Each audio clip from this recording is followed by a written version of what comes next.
রাঙামাটিতে ভারী বর্ষণে পাহাড় ধসে 11 জন নিহত, নিখোঁজ বেশ কয়েকজন। বিভিন্ন জায়গাতে পাহাড় ধস হচ্ছে। এ পর্যন্ত 15 থেকে 20 জায়গায় পাহাড় ধস এবং মাটির ধস হয়েছে। খাগড়াছড়ি ও চট্টগ্রামের বৃষ্টি অব্যাহত, আরও ধসের আশঙ্কা। যে কোনোভাবে ঝুঁকিপূর্ণ বসবাসকারীদের সরিয়ে নেওয়ার নির্দেশ মন্ত্রীর। পাহাড়ি ধসে নিচে রয়ে গেছেন, যদি যেতে না চায় জোর করে হলো তাকে নিরাপদ জায়গায় নিয়ে যেতে হবে। দেখছিলেন প্রধান শিরোনাম। দুপুরের সময়ের সঙ্গে আছি আমি ওয়াহিদা স্বপ্না এবং আমি শিরিন আক্তার। এবার অন্যান্য শীর্ষ সংবাদ। রোহিঙ্গাদের সহায়তায় কাজ করা বিদেশিদের ভিসা জটিলতার অবসানের আশ্বাস প্রধানমন্ত্রী শেখ হাসিনার। নির্যাতনের তদন্তের বিষয়ে আইসিসিতে বাংলাদেশের অভিমত জমা। ইউনাইটেড হাসপাতাল ছাড়া আর কোথাও যেতে রাজি হননি বেগম জিয়া। সিএমএইচ এর প্রস্তাব দিয়েছে সরকার। পারিবারিক খরচে উন্নত চিকিৎসার অনুমতি চেয়ে স্বজনদের আবেদন। মুন্সিগঞ্জে প্রকাশক ও সিপিবি নেতা বাচ্চুকে ব্লগে লেখার কারণেই হত্যা করা হয়, দাবি স্বজনদের। পারিবারিক বিরোধ সহ সবকিছুই খতিয়ে দেখছে পুলিশ। ঈদ যাত্রার আগাম টিকিটে ট্রেনে স্বস্তিতে বাড়ি ফিরছেন ঘরমুখী মানুষ। সংস্কার কাজ শেষ না হওয়ায় ঢাকা টাঙ্গাইল মহাসড়কে থেমে থেমে যানজট। এবং যৌথ ঘোষণাপত্রের স্বাক্ষরের মধ্য দিয়ে শেষ হল ট্রাম্প কিম শীর্ষ বৈঠক। কোরীয় উপদ্বীপ পরমাণু নিরস্ত্রকরণে সম্মত।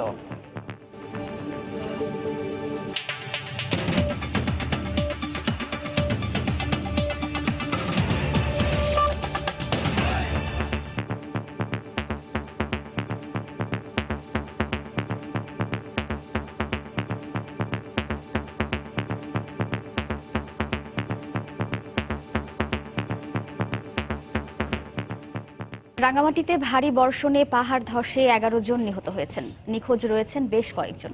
গতরাতে নানিয়াচর উপজেলার পাহাড়ি এলাকায় এ ঘটনা ঘটে। এদিকে টানা ভারী বর্ষণে পাহাড়ি এলাকায় রাস্তার মাটি সরে যাওয়ায় বিঘ্নিত হচ্ছে জেলার সড়ক যোগাযোগ। প্রাণহানি ও ক্ষয়ক্ষতি রোধে পাহাড়ের পাদদেশে ঝুঁকিপূর্ণ বসবাসকারীদের নিরাপদে সরে যাওয়ার নির্দেশ দিয়েছে সরকার। বিপর্যয় যেন পিছু ছাড়ছে না পার্বত্য অঞ্চলের মানুষের। এক বছর আগে 13 জন রাঙামাটির মানুষ যে বিপর্যয়ের মধ্যে পড়েছিলেন, মঙ্গলবারও সেই একই দুর্ঘটনার শিকার হলেন জেলার নানিয়াচরবাসী। পাহাড় ধসে নিহত হন 11 জন। প্রত্যক্ষদর্শীরা জানান, গত কয়েকদিনের টানা ভারী বর্ষণে নানিয়ারচর উপজেলার বিভিন্ন এলাকায় পাহাড় ধসে পড়ে। এতে বুরঘাট ইউনিয়নের ধরমপাশা কারবারি পাড়ার স্মৃতি চাকমা ও তার ছেলে আয়ুব দেওয়ান নিহত হন। এছাড়া শিয়াল্লাপাড়া, বড়পুলপাড়া, হাতিমারা সহ বেশ কয়েকটি এলাকার আরো 6 জন নিহত সহ কয়েকজন নিখোঁজের খবর পাওয়া গেছে। বড়পুলপাড়া একই পরিবারের চারজন এবং ধর্মচরণ পাড়া একই পরিবারের 4 জন এবং হাতিপাড়া এলাকাতেও 2 জনের নিখোঁজ হওয়ার সংবাদ পাওয়া গিয়েছে। সদর পৌরসভা এলাকাতেই এ পর্যন্ত 15 থেকে 20 জায়গায় পাহাড় ধস এবং মাটির ধস হয়েছে। গত কয়েকদিনের টানা বৃষ্টিতে প্রাণহানি ও ক্ষয়ক্ষতি রোধে পাহাড়ে ঝুঁকিপূর্ণভাবে বসবাসকারীদের জোর করে হলেও সরিয়ে নেওয়ার নির্দেশ দিয়েছেন ত্রাণ ও পুনর্বাসন মন্ত্রী। পুলিশ কন্ট্রোল রুম খোলা হয়েছে। আমাদের পুলিশ প্রশাসন অত্যন্ত সজাগ, ফায়ার সার্ভিস অত্যন্ত সজাগ, আমাদের সিপিবি মন্ত্রণালয়ে যারা এটা স্কাউট থেকে শুরু করে সবাইকে আমরা মাঠে নামিয়ে দিয়েছি। আমরা পরিষ্কার বলেছি, মাইকিং করবেন, বুঝাবেন, পাহাড়ি ধসে নিচে রয়ে গেছেন, যদি যেতে না চায় জোর করে হলো তাকে নিরাপদ জায়গায় নিয়ে যেতে হবে। এদিকে ব্যবস্থাপনা কমিটি না থাকায় নিয়মিত মনিটরিং এর অভাবে বারবার পাহাড় ধসের মতো ঘটনা ঘটছে বলে জানিয়েছেন বিশেষজ্ঞরা। এখানে যখন বসতি স্থাপন করা হয়, পাহাড়গুলো কাটা হয়, তখন এই ধসটাকে আরো এক্সপেডাইট করা হয়, মানে এটা ধসটা আরো ত্বরান্বিত হয়। এই কারণে মূলত ধসগুলা ঘটে। পাহাড় ব্যবস্থাপনা যে একটা বোর্ড থাকার কথা, কিন্তু সেটা নাই। যদি সেটা থাকতো, কন্টিনিউয়াসলি মনিটরিং করা হতো পাহাড়গুলোকে, তখন কিন্তু এই পাহাড় ধসে মানুষের হতাহত সংখ্যা কমে যেত। এছাড়া 2 দিনের টানা ভারী বর্ষণে আকস্মিক বন্যায় তলিয়ে গেছে খাগড়াছড়ির 35টি গ্রাম। এতে জেলার সঙ্গে ঢাকা সহ চট্টগ্রাম ও রাঙামাটির সড়ক যোগাযোগ বন্ধ রয়েছে। সোমবার রাত থেকে জেলায় বন্ধ রয়েছে বিদ্যুৎ সরবরাহ। এতে চরম বিপাকে পড়েছেন পানিবন্দী মানুষ। ইসমাত জাহান, সময় সংবাদ। এ বিষয়ে বিস্তারিত জানতে সরাসরি টেলিফোনে যোগ দিচ্ছি রাঙামাটির প্রতিনিধি হেফাজত সবুজের সঙ্গে। সবুজ, সেখানকার সবশেষ পরিস্থিতি আমাদের জানান। যেমনটা বলতেছিলাম, গত 3 দিন ধরে রাঙামাটির প্রবল বর্ষণের ফলে রাঙামাটির নানিয়ারচর উপজেলার 4-5টি এলাকাতে প্রবল পাহাড় ধস হয়েছে। এই পাহাড় ধসের কারণে সেখানে জেলা প্রশাসনের তথ্য মোতাবেক সর্বশেষ যে তথ্য দিয়ে জানিয়েছে আমাদেরকে 11 জন মারা গেছে পানি চাপা পড়ে। এছাড়া ওই এলাকায় উদ্ধার কাজ চালানোটাও আসলে কষ্টসাধ্য হয়েছে। আমি অলরেডি এখন স্পিড বোটে আছি, নানিয়ারচরে আমরা যাচ্ছিলাম, কিন্তু পানির স্রোত এবং প্রবল বৃষ্টির কারণে আমার আবার রাঙামাটি ফিরে যেতে বাধ্য হচ্ছে। আর উপজেলা প্রশাসন বলেছে তারা এখনো যেসব লোক ঝুঁকিতে আছে তাদেরকে নিরাপদ আশ্রয়ের কেন্দ্রে সরিয়ে নিয়ে যাওয়ার জন্য সেনাবাহিনী, পুলিশ এবং উপজেলা প্রশাসন একসঙ্গে কাজ করছে। আর আবহাওয়া অফিসের তথ্য মোতাবেক গত 24 ঘন্টায় রাঙামাটিতে 254 মিলিমিটার রেকর্ড সংখ্যক বৃষ্টিপাত হয়েছে বলে আমাদেরকে জানানো হয়েছে। এছাড়া রাঙামাটি শহরের বিভিন্ন এলাকাতে ছোট ছোট পাহাড় ধস হয়েছে, তবে সেসব অঞ্চলে কোনো ধরনের প্রাণহানি হয়নি এবং ঝুঁকিতে বসবাসপূর্ণ এলাকার মানুষদেরকে নিরাপদ আশ্রয় নিয়ে যাওয়া হচ্ছে। এই ছিল আমার কাছে সর্বশেষ। পাহাড় ধস পরবর্তী সবশেষ খবর জানাতে টেলিফোনে আমাদের সঙ্গে সরাসরি যোগ দিয়েছিলেন রাঙামাটি প্রতিনিধি হেফাজত সবুজ। চট্টগ্রামের পাহাড়ের পাদদেশে ঝুঁকিপূর্ণভাবে বসবাসকারীদের সরিয়ে নিতে মাইকিং করছে প্রশাসন। এই মুহূর্তে নগরীর টাইগার পাস এলাকায় আছেন রিপোর্টার পার্থ প্রতিম বিশ্বাস। সরাসরি চলে যাচ্ছি তার কাছে। পার্থ,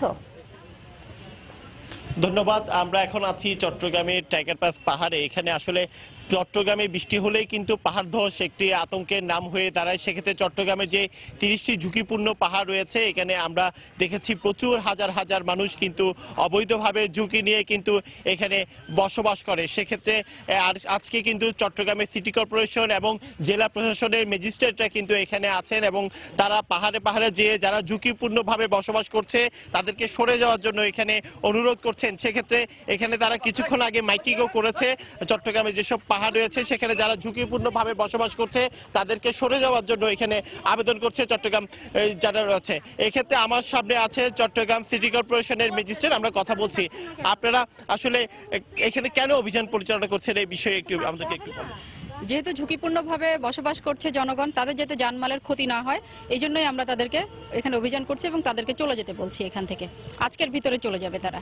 এক্ষেত্রে আমরা তো সকাল থেকে দেখছি প্রচুর বৃষ্টি হচ্ছে, সেক্ষেত্রে অনেকটা অবৈধভাবে ঝুঁকিপূর্ণভাবে বসবাস করছে। এক্ষেত্রে সিটি কর্পোরেশনের পক্ষ থেকে কি ব্যবস্থা নেওয়া হচ্ছে? সিটি কর্পোরেশনের পক্ষ থেকে এদেরকে পরে পুনর্বাসনের ব্যবস্থা করা হবে। আপাতত এদেরকে এখান থেকে চলে যেতে হবে, যে কোনোভাবে যে কোনো জায়গায় তারা এখান থেকে সরে যাবে আজকেই। ধন্যবাদ। আমরা এতক্ষণ চট্টগ্রাম সিটি কর্পোরেশন ম্যাজিস্ট্রেটের সাথে কথা বলছিলাম।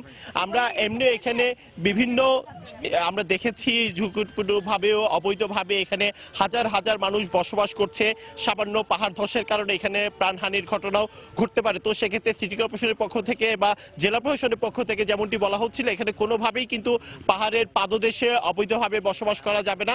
যেহেতু বৃষ্টি হচ্ছে এবং নানিয়ারচরে 11 জনের প্রাণহানির ঘটনা ঘটেছে, সেক্ষেত্রে প্রাণহানির ঘটনা রুখতে এখানে চট্টগ্রাম সিটি কর্পোরেশন এবং জেলা প্রশাসনের পক্ষ থেকে তাদেরকে সরে যাওয়ার জন্য অনুরোধ করা হচ্ছে এবং জেলা প্রশাসনের পক্ষ থেকে তাদেরকে থাকার জন্য যেসব নির্ধারিত স্থান করা হয়েছে সেখানে চলে যাওয়ার জন্য মাইকিং করা হচ্ছে। এটি আমরা দেখতে চেয়েছিল। আমার কাছে চট্টগ্রামের টাইগার পাস পাহাড় থেকে এখানকার সর্বশেষ খবর। শিরিন। চট্টগ্রামের পাহাড়ের পাদদেশে ঝুঁকিপূর্ণভাবে বসবাসকারীদের সরিয়ে নিতে মাইকিং করছে প্রশাসন। সে খবর জানাচ্ছিলেন রিপোর্টার পার্থ প্রতিম বিশ্বাস। এদিকে গত রাত থেকে চট্টগ্রামে ভারী বৃষ্টি হচ্ছে। এতে সৃষ্টি হয়েছে জলাবদ্ধতা। কোথাও হাঁটু পর্যন্ত, আবার কোথাও কোমর সমান পানিতে তলিয়ে গেছে নগরীর বিভিন্ন এলাকা। পানি ঢুকে পড়েছে ঘরবাড়ি ও ব্যবসা প্রতিষ্ঠানে। ব্যাহত হচ্ছে যান চলাচল। এদিকে রেল লাইনে পানি জমায় বেশ কয়েকটি ট্রেনের শিডিউল বিপর্যয়ে ভোগান্তিতে পড়েন ঘরমুখী মানুষ। বর্ষা না আসতেই শুরু হয়েছে চট্টগ্রামবাসীর দুর্ভোগ। বৃষ্টিতে তলিয়ে গেছে পুরো শহর, পরিণত হয় ভোগান্তির নগরীতে। গত 3 দিনের টানা বর্ষণে তলিয়ে গেছে চট্টগ্রামের সিডিএ, আগ্রাবাদ ও হালিশহর সহ বিভিন্ন এলাকার সড়ক। মঙ্গলবার সকালে ঘর থেকে বের হয়ে বিপাকে পড়েন স্কুলগামী শিক্ষার্থী ও অফিসগামী সাধারণ মানুষ। জলাবদ্ধতার কারণে যানবাহন না পেয়ে অনেকে পায়ে হেঁটে গন্তব্যে রওনা হন। বাসা বাড়ি, শিক্ষা প্রতিষ্ঠান ও দোকানের মধ্যেও পানি ওঠায় ব্যাহত হয় স্বাভাবিক জনজীবন। পানির মধ্যে বন্দি আজকে 3 দিন। গাড়িরা বাড়ছে, এখন ঢুকবো কেমনে? গাড়ি চালানো যায় না, টানি টেনি এইভাবে প্যাসেঞ্জার নিয়ে যেতে হয় আমাদের। বৃষ্টি বললে জোয়ারের জন্য পানি যেতে পারে না। খাল খনন এখনো ঠিক মতন হয়নি। রাস্তাঘাট সুবিধা নেই, সবসময় পানি থাকে। কালকে 2 দিন ধরে অনেক পানি, খালের সমান পানি। এই সবচেয়ে বড় ভোগান্তি। জোয়ার আসলে এখানে যে অবস্থা সৃষ্টি হয় মানে এটা ভাষায় প্রকাশ করার মতো নয়। এদিকে বৃষ্টির প্রভাব পড়েছে ঈদযাত্রায়ও। সকাল থেকে একটি বাদে প্রায় সবগুলো ট্রেনই দেরিতে ছাড়ে। স্টেশন কর্তৃপক্ষ জানায় টানা বৃষ্টিতে রেল লাইনে পানি জমায় ট্রেন শিডিউলে কিছুটা পরিবর্তন আনা হয়। আকাশের অবস্থা ভালো না, বৃষ্টি, রাস্তাঘাট প্রচন্ড জ্যাম আর ভাঙ্গা, সেক্ষেত্রে একটু প্রবলেম হয়েছে আসতে। মের্সি কক্সবাজার থেকে পুরো রাস্তায় বৃষ্টি ছিল, মুরাদপুরে এসে 11টা বারের মধ্যে আমরা ছিলাম। সবার সাথে ঈদ করব, ঘুরবো, খেলবো। ডকইয়ার্ডের পানি, ডকের লাইনের উপর পানি চলে এসেছে, যার জন্য এখানে স্বাভাবিক কাজকর্মে বিঘ্ন করছে, যে এই কারণে ওই ট্রেনগুলো কিছু লেট হচ্ছে। পতেঙ্গা আবহাওয়া অফিস জানিয়েছে সোমবার সকাল 9টা থেকে মঙ্গলবার সকাল 9টা পর্যন্ত চট্টগ্রামে 88 মিলিমিটার বৃষ্টিপাত রেকর্ড করা হয়েছে। সময় সংবাদ, চট্টগ্রাম। দুপুরের সময় আরো থাকছে। কেনাকাটায় কার্ডে লেনদেন বাড়লেও হয়রানির শিকার গ্রাহকরা। 10টি ব্যাংকের বিরুদ্ধে 14,500 অভিযোগ। অতি মুনাফাকেই দায়ী করছেন বিশেষজ্ঞরা। বাংলাদেশে আশ্রয় নেওয়া রোহিঙ্গাদের সহায়তায় কাজ করা বিদেশি নাগরিকদের ভিসা জটিলতা নিরসন করা হবে বলে জানিয়েছেন প্রধানমন্ত্রী শেখ হাসিনা। সোমবার কানাডায় স্থানীয় সময় সকালে প্রধানমন্ত্রীর সঙ্গে মিয়ানমারে নিযুক্ত দেশটির বিশেষ দূত বব রে বৈঠকে এই প্রতিশ্রুতি দেন প্রধানমন্ত্রী শেখ হাসিনা। স্থানীয় সময় সকালে টরন্টোর হোটেল কার্ল রিজে শেখ হাসিনার সঙ্গে বৈঠক করেন মিয়ানমারের নিযুক্ত কানাডার বিশেষ দূত বব রে। আনুষ্ঠানিক এই বৈঠকে রোহিঙ্গা সংকট মোকাবিলায় কানাডা বাংলাদেশের পাশে থাকবে জানিয়ে বব রে বিদেশি নাগরিকদের ভিসা জটিলতার কথা উল্লেখ করেন। বৈঠক শেষে প্রধানমন্ত্রীর প্রেস সচিব সাংবাদিকদের জানান, প্রয়োজনে রোহিঙ্গাদের সেবায় নিয়োজিত বিদেশি নাগরিকদের ভিসার ক্যাটাগরিতে পরিবর্তন নিয়ে আসার কথা বলেছেন শেখ হাসিনা। এরপর প্রধানমন্ত্রীর সাথে বৈঠক করেন সাসকাচুয়ান প্রদেশের উপপ্রধানমন্ত্রী জেরেমি হ্যারিসন। এ সময় দুই দেশের ব্যবসা বাণিজ্য নিয়ে কথা বলেন তারা। বৈঠক শেষে দেশের পথে রওনা হন প্রধানমন্ত্রী শেখ হাসিনা।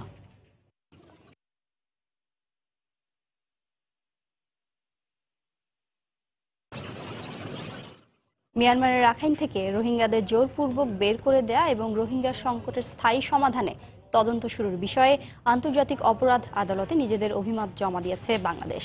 নেদারল্যান্ডসে অবস্থিত বাংলাদেশ দূতাবাসের বরাতে এ খবর জানিয়েছে আন্তর্জাতিক গণমাধ্যম। সোমবার আন্তর্জাতিক অপরাধ আদালতের রেজিস্ট্রার বরাবর গোপন এই অভিমত জমা দেওয়া হয়। আইসিসির প্রাক বিচারিক শুনানির অনুরোধে সাড়া দিয়ে 11 জুন নির্ধারিত সময়সীমার মধ্যেই অভিমত জমা দিল বাংলাদেশ।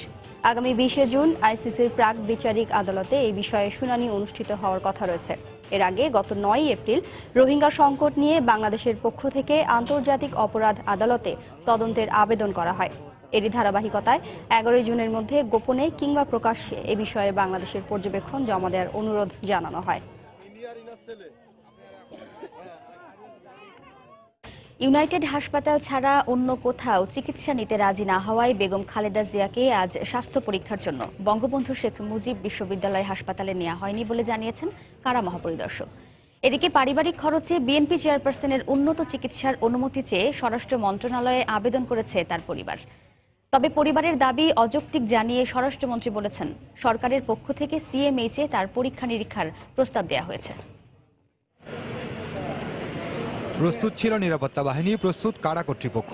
বিএনপি চেয়ারপারসন বেগম জিয়ার স্বাস্থ্য পরীক্ষার জন্য বঙ্গবন্ধু শেখ মুজিব মেডিকেল বিশ্ববিদ্যালয় হাসপাতালে নেওয়ার কথা ছিল মঙ্গলবার, আর সেজন্যই ছিল ব্যাপক প্রস্তুতি। কারা ফটকের সামনে রাখা ছিল 2টি অ্যাম্বুলেন্সও। তবে সকাল 10:30টার পর থেকে শিথিল করা হয় নিরাপত্তা ব্যবস্থা। কারা কর্তৃপক্ষ জানায়, ইউনাইটেড হাসপাতাল ছাড়া অন্য কোথাও চিকিৎসা নিতে রাজি নন বেগম জিয়া।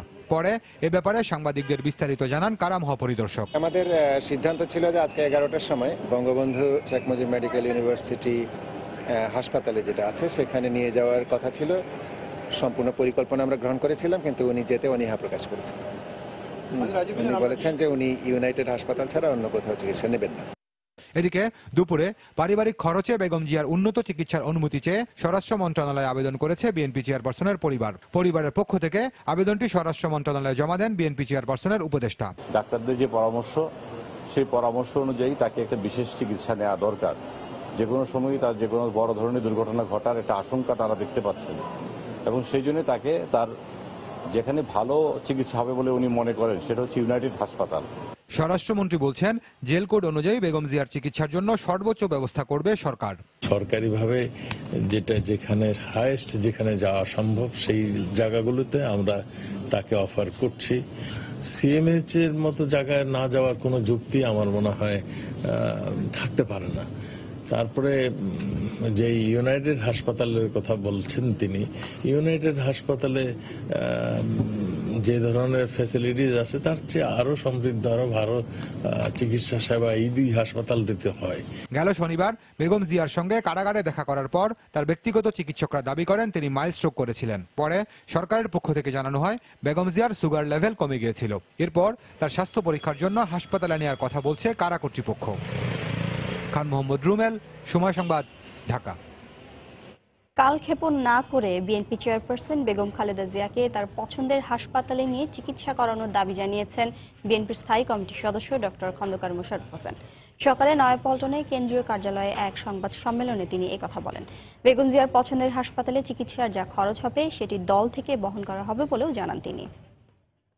আমরা দেশনেত্রীর উপযুক্ত চিকিৎসা চাই বলেই আপনাদের মাধ্যমে সরকারকে জানাতে চাই যে প্রয়োজনে দেশনেত্রী বেগম খালেদা জিয়ার চিকিৎসার সমুদয় ব্যয় আমাদের দল বহন করবে। কাজেই কাল বিলম্ব না করে তাকে ইউনাইটেড হাসপাতালে ভর্তি করা হোক।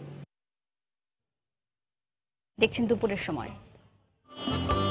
ক্লিক সিলিং ফ্যান, এই হাওয়া ছড়িয়ে যাবে সবখানে।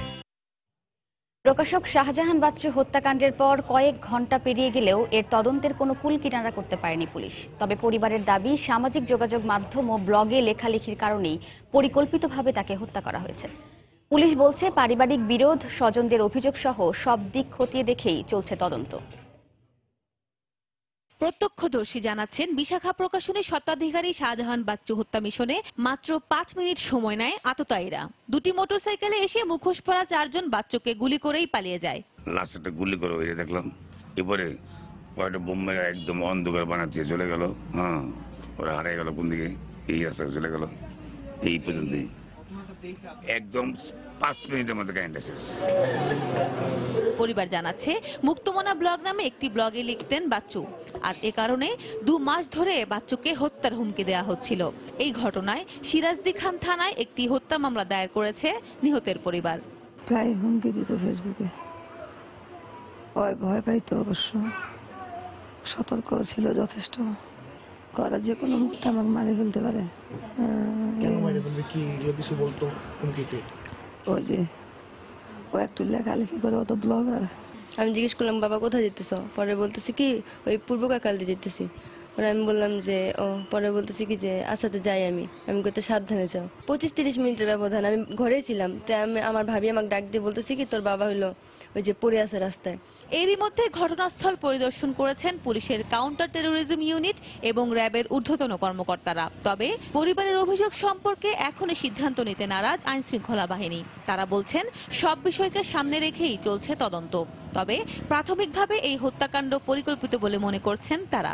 আমরা সব দিকে খতিয়ে দেখতেছি, কোনো দিককে আমরা এই মুহূর্তে উড়িয়ে দিতে পারতেছি না যে এটা যেন হয় না। তো বিভিন্ন দিক, তার যেহেতু 2 স্ত্রীও আছে, আবার ঢাকাতে তার যে দোকান এবং সেখানে 2টি বাড়ি আছে, এটা দ্বিতীয় স্ত্রী বলেছেন যে সেগুলি সবই তিনি লিখে দিয়েছেন আগের স্ত্রীদেরকে। আর এখানকার যে বাড়িঘর, এটা এই স্ত্রীর নামে। তো আমরা ওই দিকটাও দেখতেছি। এই ঘটনায় এখনো কাউকে আটক করতে পারেনি পুলিশ। সাদিয়া আফরিন, সময় সংবাদ, ঢাকা। সিঙ্গাপুরে উত্তর কোরিয়ার সর্বোচ্চ নেতা কিম জং উনের সঙ্গে শীর্ষ সম্মেলন শেষে এই নিয়ে সংবাদ সম্মেলন করছেন মার্কিন প্রেসিডেন্ট ডোনাল্ড ট্রাম্প। আমরা এতক্ষণ ছিলাম সেখানে। এবার ঈদ যাত্রার খবর। প্রিয়জনের সঙ্গে ঈদ আনন্দ উপভোগে ট্রেনে করে স্বস্তিতেই বাড়ি ফিরছেন নগরবাসী। সকাল থেকে কমলাপুর রেলওয়ে স্টেশন থেকে নানা গন্তব্যে নির্দিষ্ট সময় ছেড়ে গেছে বেশিরভাগ ট্রেন। ভোর থেকেই কমলাপুর রেলওয়ে স্টেশনে আসতে শুরু করেন যাত্রীরা। গত 2 দিনের তুলনায় আজ ভিড় কিছুটা বাড়লেও ভোগান্তি নেই। টিকিট অনুযায়ী সিট পেয়ে সন্তুষ্টি প্রকাশ করেছেন যাত্রীরা। যাত্রীর সুবিধা বিবেচনায় নিয়ে রেল কর্তৃপক্ষ রেখেছে স্ট্যান্ডিং টিকিটের ব্যবস্থা। কর্তৃপক্ষ জানিয়েছে, সরকারি ছুটি শুরু হবার পর মূলত বৃহস্পতিবার থেকে যাত্রীর বাড়তি চাপ বাড়বে। যারা 3রা জুন আগাম টিকিট কেটেছেন তারাই বাড়ি যাচ্ছেন আজ। ৬৬টি ট্রেন কমলাপুর থেকে দেশের বিভিন্ন গন্তব্যের উদ্দেশ্যে ছেড়ে যাবে জানিয়েছে স্টেশন কর্তৃপক্ষ।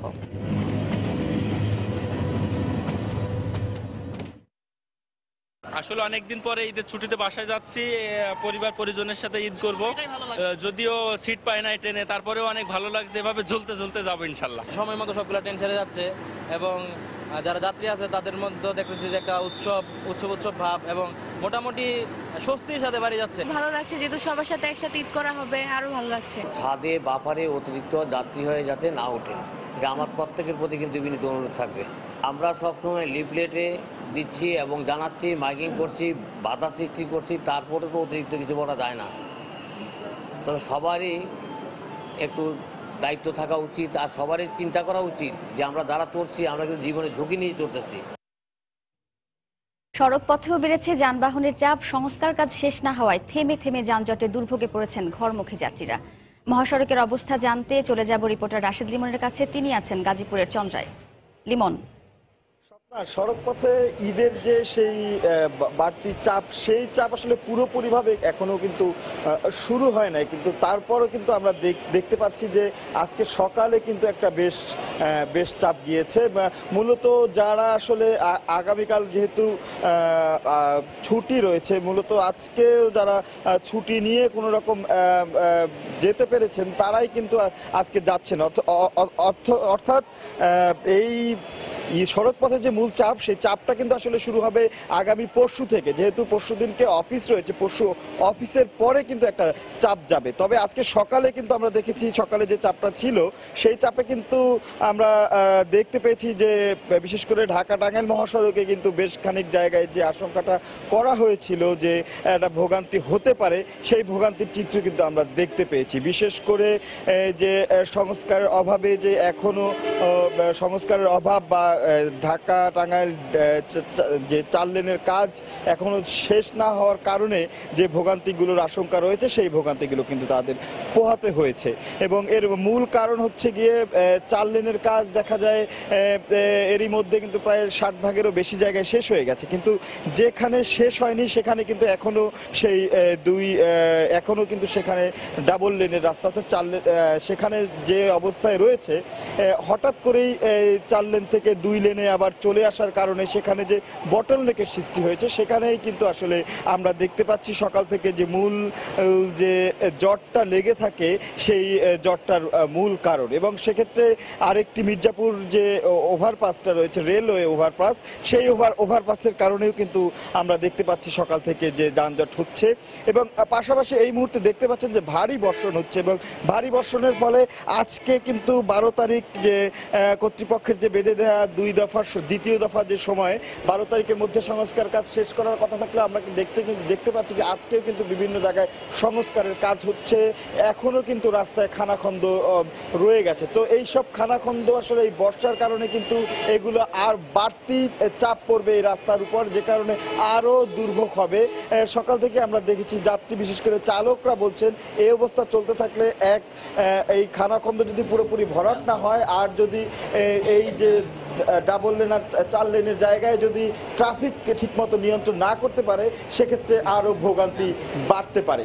তো এই ছিল আমার কাছ থেকে ঢাকা টাঙ্গাইল মহাসড়ক থেকে সড়ক পথের এই যাত্রার খবরাখবর। দেশে কেনাকাটায় ক্রেডিট কার্ডে লেনদেনের পরিমাণ বাড়লেও প্রতিনিয়ত হয়রানির শিকার হতে হচ্ছে ব্যবহারকারীদের। বাংলাদেশ ব্যাংকের এক হিসাব বলছে, গত 1 বছরে হয়রানির শিকার হয়ে গ্রাহকরা শীর্ষ 10টি ব্যাংকের বিরুদ্ধে 14,500 অভিযোগ করেছেন, যার মধ্যে কেবল বেসরকারি সিটি ব্যাংকের বিরুদ্ধেই 3,851টি অভিযোগ রয়েছে। এজন্য ব্যাংকগুলোর অতি মুনাফার প্রবণতা ও কেন্দ্রীয় ব্যাংকের উদাসীনতাকেই দায়ী করছেন বিশেষজ্ঞরা। বিস্তারিত হাসান শাফায়েতের রিপোর্টে। নগদ অর্থ বহনের ঝুঁকি এড়ানো, কেনাকাটায় একটি নির্দিষ্ট সময়ে সুদবিহীন ঋণ পাওয়া সহ বিভিন্ন সুবিধার কারণে এক শ্রেণীর গ্রাহকদের মাঝে বাড়ছে ক্রেডিট কার্ডের ব্যবহার। বাংলাদেশ ব্যাংকের হিসেবে বর্তমানে দেশে এই কার্ড ব্যবহারকারীর সংখ্যা প্রায় 10 লাখ। তবে উদ্বেগের বিষয় হলো সুদের উচ্চ হার, নামে বেনামে অদৃশ্য ফি আদায় সহ নানা কারণে অনেকের কাছে গলার কাটা হয়ে দাঁড়িয়েছে ক্রেডিট কার্ড। এতে প্রতি বছরই ব্যাংকগুলোর বিরুদ্ধে বিভিন্ন কৌশলে গ্রাহকদের সঙ্গে প্রতারণা করারও অভিযোগ বাড়ছে। এছাড়া বাংলাদেশ ব্যাংকের নিয়ম নীতি তোয়াক্কা না করে উচ্চ হারে বাৎসরিক ফি নেওয়ার অভিযোগ রয়েছে বেসরকারি সিটি ব্যাংকের বিরুদ্ধে। ওনারা যেটা বলেছিলেন যে বছরে যদি আমরা 18টা ট্রানজ্যাকশন করি তাহলে আমাদের যে ইয়ারলি চার্জটা সেটা আসলে অ্যাকচুয়ালি আসবে না, বাট আমি দেখলাম কিছুদিন পরেই যে আমার কিন্তু সেই চার্জটা অলরেডি ওরা কেটে নিয়েছে। দেশের বাইরে পেমেন্টের ক্ষেত্রে অনেক সময় ওনারা বলে যে ডিসকাউন্ট আছে, পরে পে করার পরে দেখি যে না, অ্যাকচুয়ালি ওটার মধ্যে বিভিন্ন হিডেন চার্জ ছিল, ওটা ডিসকাউন্ট হিসেবে আমাকে দেয় নাই। বাংলাদেশ ব্যাংকের তথ্য বলছে শুধুমাত্র 2016-17 অর্থ বছরেই হয়রানির শিকার হয়ে গ্রাহকরা শীর্ষ 10টি ব্যাংকের বিরুদ্ধে প্রায় 14,500 অভিযোগ করেছেন। অভিযুক্ত ব্যাংকগুলোর শীর্ষে রয়েছে স্ট্যান্ডার্ড চার্টার্ড ব্যাংক। আর সর্বাধিক 3 লাখ ক্রেডিট কার্ড সরবরাহকারী সিটি ব্যাংকের বিরুদ্ধে অভিযোগ জমা পড়েছে 3,851টি, যা এর আগের বছরের তুলনায় প্রায় 1,500 বেশি। এ বিষয়ে বেশ কিছু অভিযোগের প্রমাণ সহ যোগাযোগ করা হলে গ্রাহকের ভুলের উপর দায় চাপালেন সিটি ব্যাংকের এই কর্মকর্তা। কাস্টমারের আন্ডারস্ট্যান্ডিং এ কিছু প্রবলেম থাকে, যেটা হয়তো কার্ডে যেটা লেখা আছে ওটা উনি হয়তো অনেক সময় না বুঝেই অভিযোগ জানাচ্ছে। গ্রাহকদের এমন পরিস্থিতির জন্য ব্যাংকগুলোর অতি মুনাফার প্রবণতা ও কেন্দ্রীয় ব্যাংকের উদাসীনতাকেই দায়ী করলেন বাংলাদেশ ব্যাংকের সাবেক এই গভর্নর।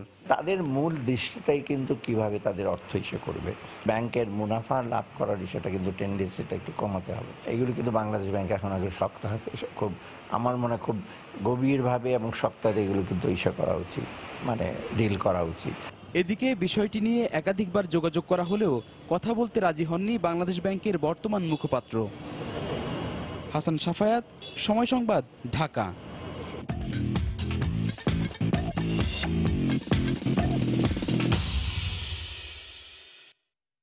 একসময় তাঁত শিল্পের সাফল্যের ইতিহাস ছিল ঈর্ষণীয়। নানা বঞ্চনা আর প্রতিবন্ধকতার পর অপার সম্ভাবনাময় এই শিল্প অনেকটাই ঘুরে দাঁড়িয়েছে। ঈদ উপলক্ষে দেশি তাঁত কাপড়ের কদর বেড়েছে বহুগুণ। ক্রেতা চাহিদা মেটাতে কুষ্টিয়ার তাঁতপল্লীতে ব্যস্ত সময় পার করছেন তাঁত শ্রমিকরা। এ শিল্পে পুঁজি স্বল্পতা কাটাতে ব্যাংক ঋণের আশ্বাস দিয়েছেন জেলা প্রশাসক। বাবুল হোসেনের ক্যামেরায় SM রাশেদের রিপোর্ট। ঈদের আর মাত্র কয়েকদিন বাকি। শেষ মুহূর্তে কুষ্টিয়ার কুমারখালী উপজেলার তাঁতপল্লীর প্রতিটি ঘরে শুধু তাঁত তৈরির খটখট শব্দ। কারিগরদের কর্মযজ্ঞে মুখর এখন জেলার 23টি গ্রাম। তাদের নিপুণ হাতের ছোঁয়ায় ক্রেতাদের চাহিদা অনুযায়ী তৈরি হচ্ছে গামছা, লুঙ্গি, চাদর, শাড়ি সহ বিভিন্ন পোশাক। বড় বড় মোকাম থেকে দক্ষিণ পশ্চিম সহ দেশের বিভিন্ন হাট বাজারে সরবরাহ হচ্ছে তাদের তৈরি এসব কাপড়। অভিজাত বিপণী থেকে ফুটপাতের দোকান পর্যন্ত ছোট বড় সবার পোশাকের ক্ষেত্রে ব্যাপক চাহিদা সৃষ্টি হয়েছে এসব তাঁত কাপড়ের। তবে পুঁজি সংকটের কারণে পণ্য উৎপাদন বাড়ানো সম্ভব হচ্ছে না বলে জানান সংশ্লিষ্টরা। আমরা আমাদের ঈদের কাঙ্ক্ষিত যে লক্ষ্য আমাদের সেটা পূরণ করতে পারবো বলে আমরা মনে করি। চাহিদা অনুসারে শ্রমিকরা প্রচুর কাজ করতেছে রাত দিন মিলে, তবুও আমরা চাহিদা মোতাবেক কাজ পূরণ করতে পারতেছি না, নানান প্রতিবন্ধকতা আছে। সামনে ঈদ, আমরা সেই জন্য লুঙ্গি গামছা এগুলো চাহিদা বেশি, সেই জন্য আমরা একটু যাতে বাড়তি ইনকাম করতে পারি, সেই জন্য আমরা এই কাজ কাম একটু রাত দিন বেশি পরিশ্রম করছি। এদিকে তাঁত শিল্পকে এগিয়ে নিতে স্বল্প সুদে ঋণ দেওয়ার কথা জানান জেলা প্রশাসক। উৎপাদিত পণ্যেরও চাহিদা সারা দেশে ব্যাপক বেড়েছে, তো সেই সমস্ত উৎপাদিত পণ্য যাতে সারা দেশে নির্বিঘ্নে যেতে পারে আমরা সেই ব্যবস্থা করছি, এবং এই শিল্পের প্রসারের জন্য যে সহজসত্ত্বের ঋণের বিষয় সেটা আমরা সকল ব্যাংকারদের নিয়ে আমাদের মান্থলি যে একটা সমন্বয় সভা হয় সেই সভাতে আমরা বিষয়টা উপস্থাপন করব। তাঁত বোর্ডের তথ্য অনুসারে কুষ্টিয়ার কুমারখালীতে বস্ত্রশিল্পে বার্ষিক আয় দাঁড়ায় প্রায় 300 কোটি টাকা। সময় সংবাদ, কুষ্টিয়া। প্রবাসী কল্যাণমন্ত্রী নুরুল ইসলাম বলেছেন, সৌদি থেকে ফিরে আসা নারী কর্মীরা মন্ত্রণালয়ের মাধ্যমে নয়, দালালদের মাধ্যমে বিদেশে গিয়েছিলেন। অভিযুক্ত দালাল ও সংশ্লিষ্টদের বিরুদ্ধে আইনগত ব্যবস্থা নেওয়া হবে। দুপুরে রাজধানীর সচিবালয়ে সাংবাদিকদের প্রশ্নের জবাবে তিনি একথা বলেন। সৌদি আরব থেকে গতকালকে পরশু অনেক মহিলা ফেরত আসছে, এরা কিন্তু আমাদের মন্ত্রণালয়ের মাধ্যমে যায়নি, গেছে দালালের খপ্পরে পরে তাকে রিপাট্রিয়েট করে আমাদের এখানে আনতে হয়েছে। এই যে আমাদের যন্ত্রণা আরো বেড়ে যায়, বিদেশের লোক পাঠানোর কাজ করছেন, আপনারা করেন, সত্যিকার অর্থে করেন, যেখানে চাকরি আছে ওখানে পাঠান। শুধু শুধু কোনো চাকরি নাই, কিছু নাই, ওখানে পাঠিয়ে দিয়ে মানুষকে কষ্ট দিবেন। কোনো অভিযোগ পেলে আমার মন্ত্রণালয় থেকে আমরা সঙ্গে সঙ্গে ব্যবস্থা করব, প্রয়োজনে পুলিশি ব্যবস্থা নেওয়া হবে। দেশে কয়েক বছর ধরে বেড়েছে গৃহকর্মী নির্যাতন ও হত্যার ঘটনা। বেশিরভাগ সময়ই গৃহকর্মীদের সুরক্ষা বাড়াতে নীতিমালাকে আইনি কাঠামো না থাকায় এসব মামলা পরিচালিত হয় ফৌজদারি আইনে অথবা নারী ও শিশু নির্যাতন প্রতিরোধ আইনে। কোনো নির্দিষ্ট কর্মঘণ্টা না থাকা, স্বল্প বেতন আর শিশু অধিকার ও আইনি সুরক্ষা বঞ্চিত থাকায় আড়ালেই থেকে যায় গৃহকর্মী নির্যাতনের ভয়াবহতা। তাই ঝুঁকিপূর্ণ কাজের তালিকায় গৃহকর্মী অন্তর্ভুক্ত করার আহ্বান মানবাধিকার কর্মীদের। সেলিয়া সুলতানার রিপোর্ট। ডিমের কুসুম ভেঙে যাওয়ায় গৃহকর্মী সাবিনাকে নির্যাতন, আছে বনশ্রীতে গৃহকর্মীকে হত্যার ঘটনা। শুধু রাজধানীতেই নয়, ছোটখাটো যে কোনো ভুল হলেই শিশু গৃহকর্মীদের উপর নির্যাতন নিত্য ঘটনা সারা দেশে। আইন ও সালিশ কেন্দ্র বলছে 2017 সালের জুন পর্যন্ত 2.5 বছরে কমপক্ষে 149 জন গৃহকর্মী নির্যাতনের শিকার হয়েছেন। এদের মধ্যে নির্যাতনের পর হত্যা বা আত্মহত্যার ঘটনা ঘটেছে 86টি। কিন্তু সংস্থাটির তথ্য বলছে 149 জন গৃহকর্মী নির্যাতনের শিকার হলেও থানায় মামলা হয় 62টির। গৃহকর্মী হিসেবে শিশুদের নিয়োগ, নির্যাতন ও হত্যার ঘটনা বেড়ে যাওয়ায় এই কাজকে ঝুঁকিপূর্ণ ঘোষণা করার দাবি জানান মানবাধিকার সংস্থাগুলো। গৃহকর্মী শিশুকে কিন্তু ঝুঁকিপূর্ণ ধরা হয় নাই, কিন্তু গবেষণা শুধু না, আমরা সাদা চোখেই দেখতে পারি যে ওই কাজটা অনেক বেশি ঝুঁকিপূর্ণ এবং অনেক শিশু জীবনও হারাচ্ছে। গৃহকর্মী কত ঘন্টা কাজ করবে বা যদি ওখানে নির্যাতিত হয় সে কোথাও রিপোর্ট করতে পারবে, সেরকম কোনো সিস্টেম কিন্তু বাংলাদেশে নাই। আইন বিশেষজ্ঞরা বলছেন এই অপরাধের বিচার বা শাস্তির উদাহরণের সংখ্যা খুবই নগণ্য। শিশু গৃহকর্মী আমরা বলবো, এদের প্রোটেকশনের জন্য বা প্রতিরক্ষার জন্য বা আদায়ের জন্য সরকার এখন পর্যন্ত কোনো আইন করেনি। আর দ্বিতীয় দুর্বলতার দিক রয়ে গেছে যে যদি মেরে ফেলা হয়, আঘাত করা হয়, সেই ক্ষেত্রে নারী শিশু নির্যাতন দমন আইনে অথবা দণ্ডবিধি আইনে, সাধারণ আইনে মামলা হয়ে যাচ্ছে। আর মামলা হয়ে গেলে সেখানে তদন্তের বছরের পর বছর সময় লেগে যাচ্ছে। যদি নিয়ন্ত্রণ করতে হয় অন্তত গৃহকর্মীর বয়স কত হবে এটা একদম সরকারকে আইন করে নির্ধারণ করে দিতে হবে। তারপর গৃহকর্মীরা মাসে কিংবা 15 দিন অন্তর অন্তর একটা নির্দিষ্ট বিরতিতে একটা জায়গায় রিপোর্ট করতে পারবে যে সে ভালো আছে। এছাড়া শিশুদের ঝুঁকিপূর্ণ কাজে নিয়োগ বন্ধে বিভিন্ন ঘটনায় আদালতের দেয়া অবজারভেশনগুলো আমলে নিয়ে আইন পরিবর্তনেরও আহ্বান জানান তারা। সেলিয়া সুলতানা, সময় সংবাদ, ঢাকা। সিটি কর্পোরেশন নির্বাচনে প্রচারণায় এমপিদের অংশগ্রহণের সুযোগ রেখে প্রস্তাবিত আচরণ বিধিমালা বেটিং করে নির্বাচন কমিশনে পাঠিয়েছে আইন মন্ত্রণালয়। ঈদের পর গেজেট প্রকাশ করা হবে বলে জানিয়েছেন ইসি সচিব। সকালে 11:15টার দিকে রাজধানীর আগারগাঁয়ে প্রধান নির্বাচন কমিশনার KM নুরুল হুদার সভাপতিত্বে কমিশনের 31তম সভা বসে। 10 সিটির রিটার্নিং কর্মকর্তা নিয়োগ সহ আরও বেশ কিছু বিষয়ে আলোচনা হয় সভায়। রাজনৈতিক দলের নিবন্ধন কার্যক্রমের অগ্রগতি বিষয়ে উঠে আসে ঐক্যবদ্ধ নাগরিক আন্দোলন ও তৃণমূল বিএনপির প্রসঙ্গ। পরে সাংবাদিকদের ব্রিফ করেন নির্বাচন কমিশন সচিব হেলাল উদ্দিন আহমদ।